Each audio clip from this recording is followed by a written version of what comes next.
annoying,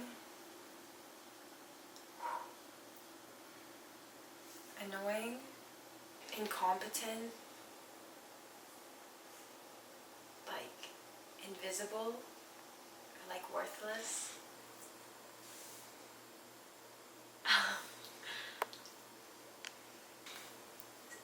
That's interesting. 5 years ago, my biggest worry was feelings I had for someone. I wouldn't say that I have the same biggest fear now or concern. I'd say my biggest fear now is more about my career and my life regarding that. We were giggling last night because I was at this house and there was a hole in the wall. And I asked where it came from, and it was those two people making out against the wall. And I remember actually, and this happened years ago, and I remember seeing it happen, but I didn't know that they put a hole in the wall. And so we were laughing about that. And in the moment, I did feel a little guilty. I did have a bunny rabbit when I was really young. My uncle brought me over a rabbit on Easter one day. My parents were really pissed about that. And I was the only one who liked the rabbit because he would destroy the house. And so everyone wanted to get rid of the rabbit except me, until one day I was playing on the ground with my dolls, and his name was Junior.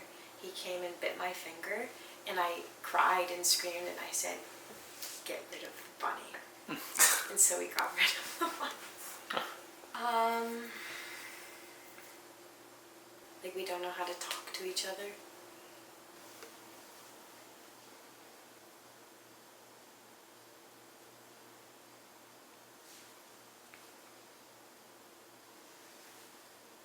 Wow, why is this so hard? Because I've seen a lot of amazing things. I think most of it is people. My ex-boyfriend's eyes, when he'd look into the sun, his eyes would like explode. The colors. I think that's the best thing I've ever seen. I like the outdoors, so I really like just being outside. I like bike riding. I don't do it enough anymore, but I really like to bike ride. I like music. I could play a little piano and violin. So I like doing that. Why does that?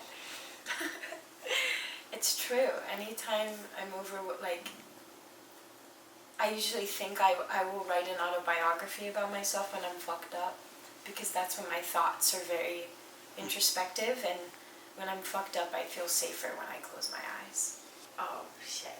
Well, I mean, I definitely think I'm living my life, but I have trouble telling myself in moments like, oh wait, you're not doing what's best for you right now, or you're not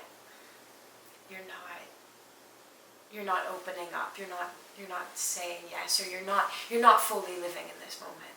I think I have a lot of worry and pain and stress that stops me from living, and that I don't need it.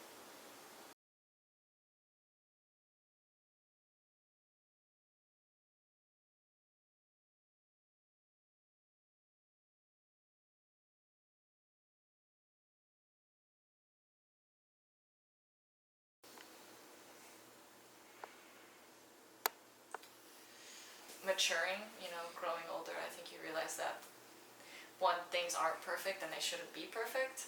Last night I was hanging out with some of my friends before a party. We were kind of talking about that situation and that person, and I feel okay about it because I was putting him in a good light, whereas they were kind of being like, "Rrr." So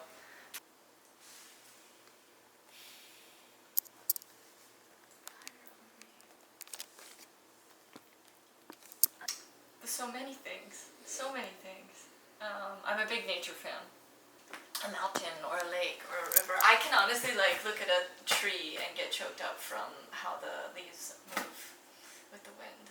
When you write, night you're in a way holding a mirror up to yourself, in your thoughts and your feelings. Whether or not you're actually talking about yourself, I think it still shines through with whatever subject.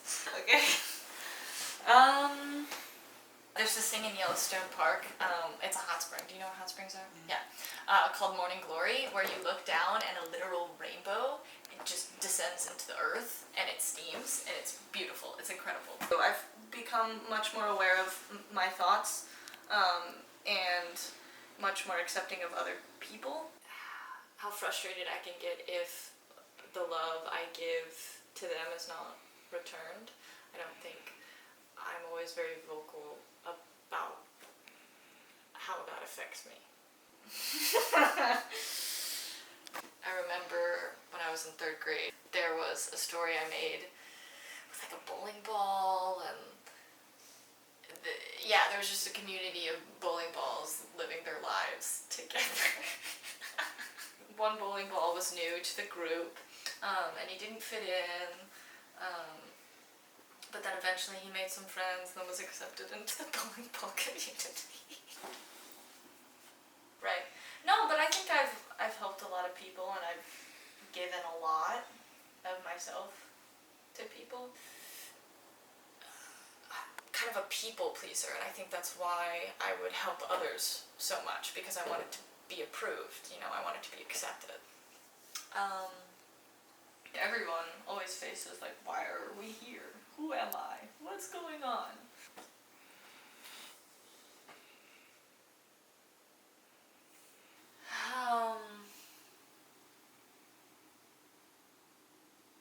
I am a lover. I am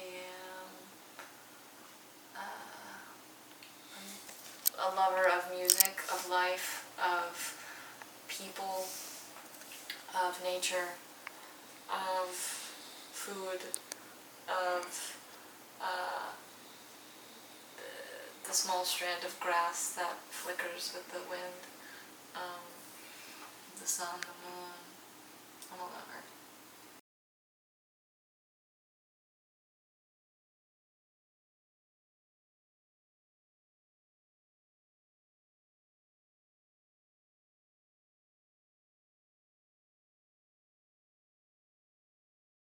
Dynamic,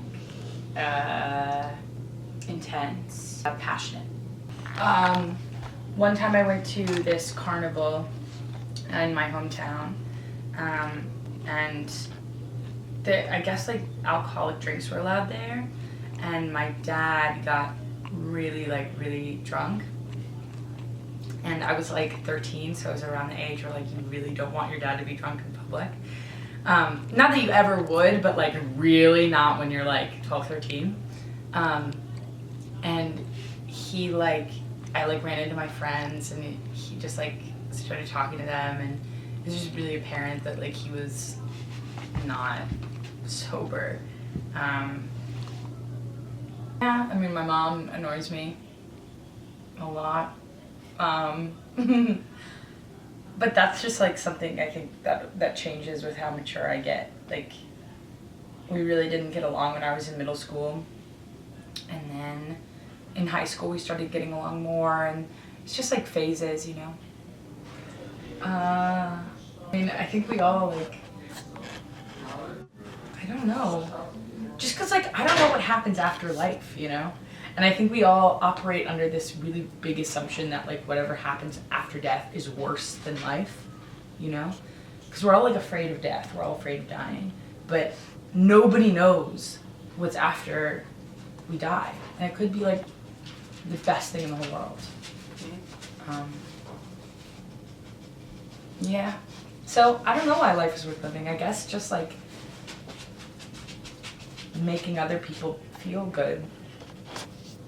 Being selfless. Sorry. Okay. Let me just think really quick. 165 kayaks walk into the bar. Bartender says, "Sorry, we don't serve kayaks here." And the kayaks say to the bartender, "Well, this is an uphill paddle." Did it? my dream is that like I continue to be as focused as possible, and I think like you make your own luck, and that comes from hard work and being as committed to something as possible. So my dream is that I stay focused and stay committed and stay excited and happy to do work.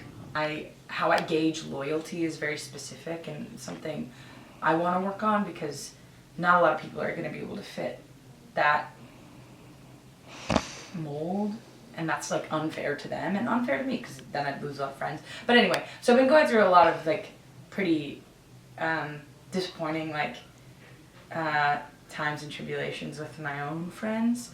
So I talked to my mom on the phone for the first time in like a few weeks yesterday, and I was just like crying, and like that felt good to be able to do that with her. But I rarely open up to her.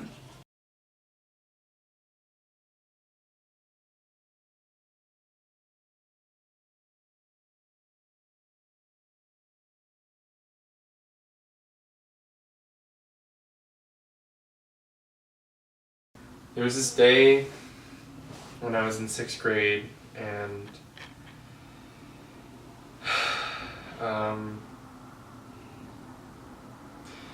so I rented out this book from the library, and the book is called Totally Joe, and the book is about this 7th grader who's gay, and I really wanted to read this book, but I was too scared to take it home and read it, and so I covered the book with white paper, and then so that my parents like wouldn't see it, and I just kind of tucked it away until I got home from all my after school stuff, and then I decided to read it. So then I started reading it, and it's like nighttime, like I'm gonna fall asleep and whatever, and then before I do, my mom walks in the door, and she sees me reading this book that has a white cover on it, and typically books don't have shitty printer paper white cover posted on them, or white paper posted on them. So then my mom's like, "What are you reading?" And I can't speak. I'm just like, I just freeze up, and I can't remember if I started crying then, but I remember I just like couldn't answer her, and I think she thought I was reading like, I think she thought I was probably reading like a porn magazine or I don't know what she thought I could be reading, but she freaked out too, which didn't help the situation, and I was already super scared because I wasn't expecting them to catch me reading it, and I wasn't ready for them to catch me read it, and whatever. And so I like couldn't speak, and then I remember sobbing, and then I remember giving her the book and just being like, "You have to just go away and read it, and then and figure it out for yourself." And then she did, and she went away, and she went to my dad, and then they I guess they read it together. They read the first few chapters together. It was like a kid's book. I mean, it had really big font. It couldn't have taken a long time. And then I remember just kind of being in my room, paralyzed and really scared.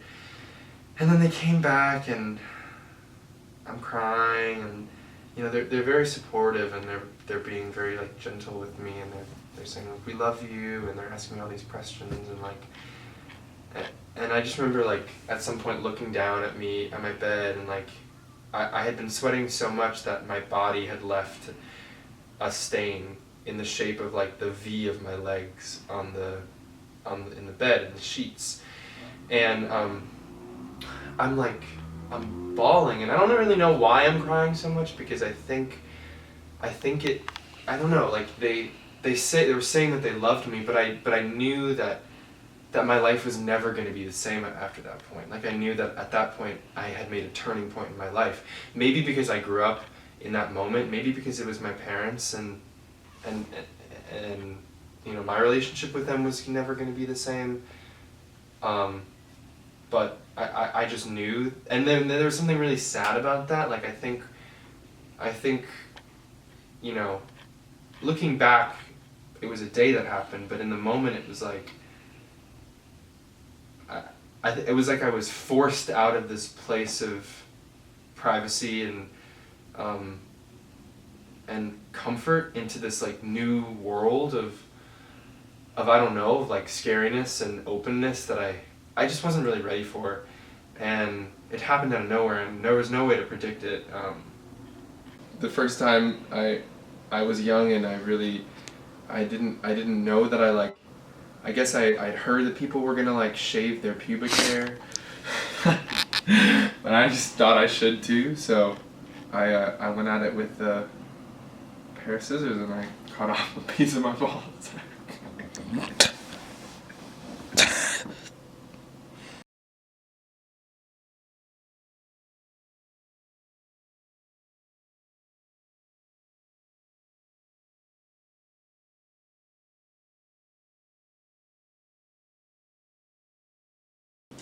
Enthusiastic.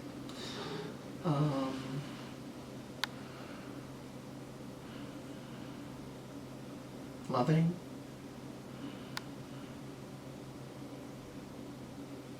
Selfish. In some ways, I'm like 14, and then in some senses, I'd say I'm ancient. For a really long time, I was obsessed with shoes. I'm still very fond of shoes. I still have like 60-something pairs of sneakers. Nikes, Jordans, Adidas, just like nice sneakers. And actually no, because it's still how it's still kind of how I get dressed, because like I have so many sneakers, and I have so many sneakers of so many different colors and different styles and different materials, etc. that like sometimes I'll deciding what I'm gonna wear today, it'll be the shoes first. But like, I haven't worn these in a minute.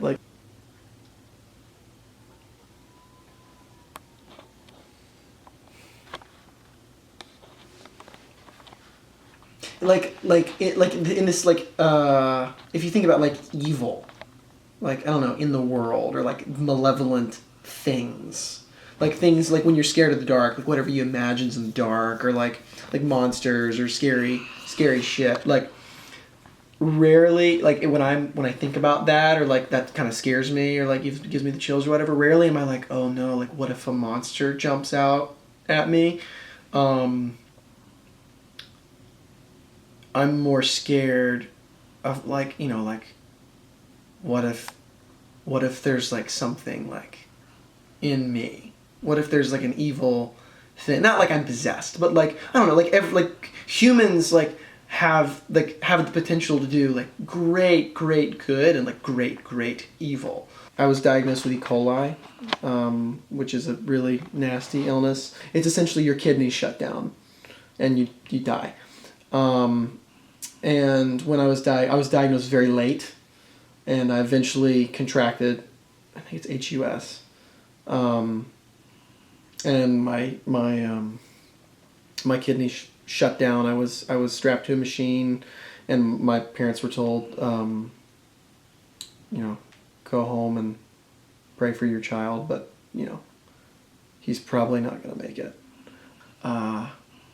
Him and we started collecting coins. We started collecting quarters because he told me I felt I couldn't do anything else with you, and I felt like that might be the only father-son thing we ever get to do. Which yeah, he like tears up when he talks about it. But I did not die, clearly.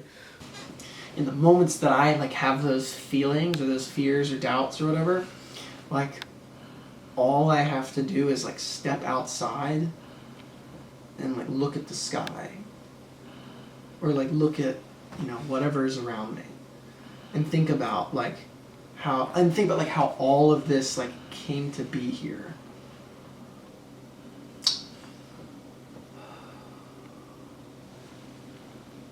I feel very strongly about what I want, and like when I want something, like I'm gonna get it.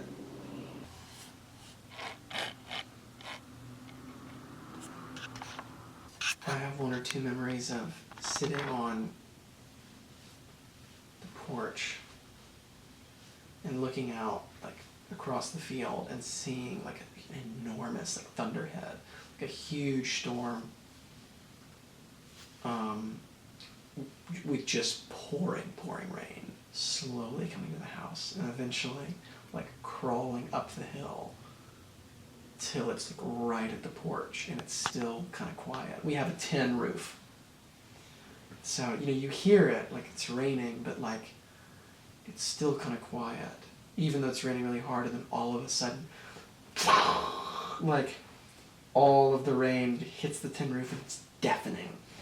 And then like the images after the rain is past are always gorgeous when the sun comes back out and everything's shiny. But yeah, no, the image of a wall of water coming towards me.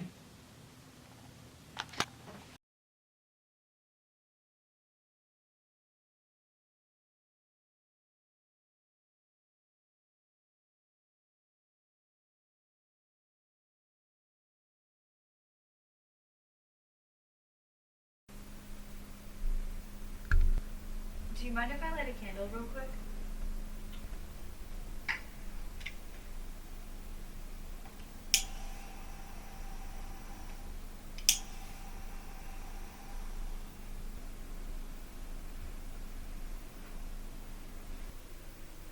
Outspoken,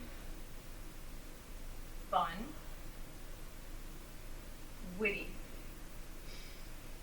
I read an article that said that people who procrastinate, they're not lazy, which of course this all sounds like really self-aggrandizing now that I'm saying it. When I get up in the morning, I have my cup of coffee, but I sit on the couch and I drink it in like utter silence.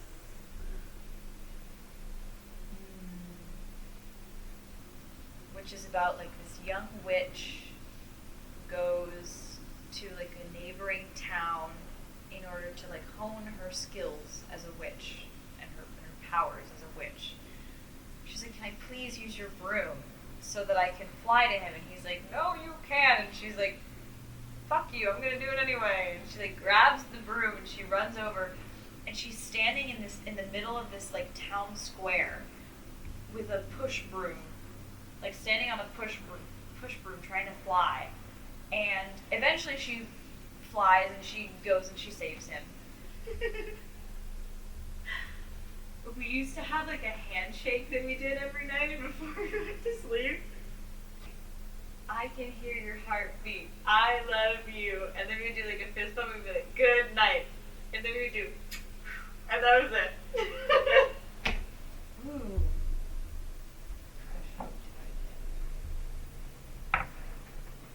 I think the first impression that I usually try to give to people, sometimes I try to like pretend to be smarter than I really am. Well, I try as hard as I can to dispel any inklings people might have about me, like being this like weird, like uncoordinated person. I'm a mess the day before, like the first day of anything, like first day of school, first day of whatever. Like I'm a wreck because I'm just trying as hard as I can, like the next day. I just want people to think that I'm like normal and sane. But nice is, I always think, has this connotation of like, she's nice. You know? We were having this fight one time. We were standing in my living room. And I was yelling at her for what? Like, not putting her dish in the fucking dishwasher or something? Anything that I can to, like, pick on her about, I will. And we were yelling at the top of our lungs at each other, and all of a sudden, I'm yelling at her, I'm still yelling, and she's not saying anything, she's just crying, and she goes, Ainsley, Ainsley, Ainsley! And I'm like, what? And she goes, I love you. was so confused. Like, I forgot what I was even yelling at her about. And eventually we, like, made up, and I asked her, I was like, what was that? Like, why? And she was like, oh, I saw on Pinterest that if you're, like, having a fight with someone, if you just randomly in the middle of it tell them that you love them, it distracts them. And, they not only remember that they love you too, or that you love them, but that they forget what they were even yelling about, because it comes out of nowhere. And I was like, well, it worked.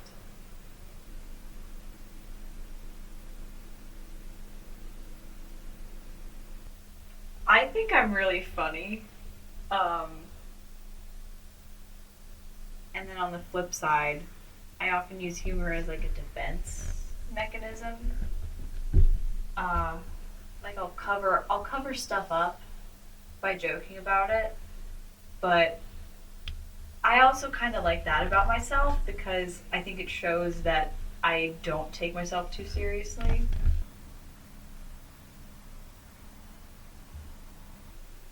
Singing is the one thing. It's my favorite thing to do ever. Oh God.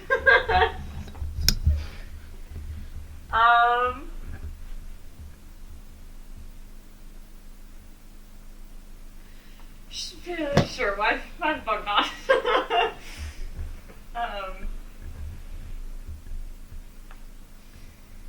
You said I didn't do anything wrong, but there must have been something I could have done better.